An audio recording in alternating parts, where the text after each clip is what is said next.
Social media का मैं कह रहा था। आपका जो है वो मजहब क्लियरली सूरह अहज़ाब जो है जाके खोलें पढ़ लें, उसको उसमें क्लियर लिखा हुआ है। मतलब कुरान से ज्यादा ट्रूथफुल चीज तो हमारे लिए कोई नहीं है ना।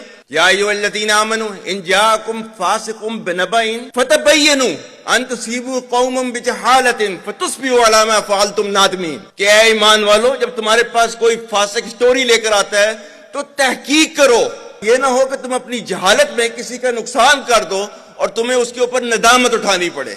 This is your Quran. और आपका सोशल मीडिया क्या कहता है? Forwarded as received. और ये तहकीक करने की जरूरत नहीं है, बस इसको आगे चलाओ।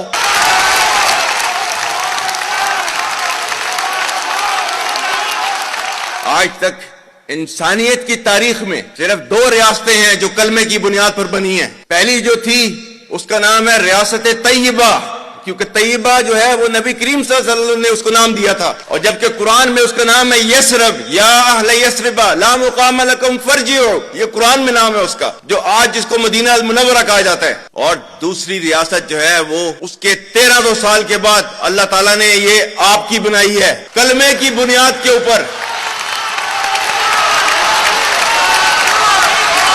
Whatever little bit of the terrorism which is taking place in the country, and the people say, and the people they are mostly propagating, that with this kind of security situation there won't be any investment coming to Pakistan.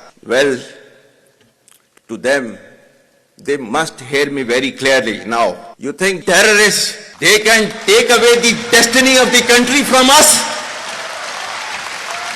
If this great Pakistani nation and the Pakistani armed forces, if 1.3 million Indian army with all their wherewithal, if they cannot intimidate us and they cannot coerce us, these terrorists can subdue the armed forces of Pakistan.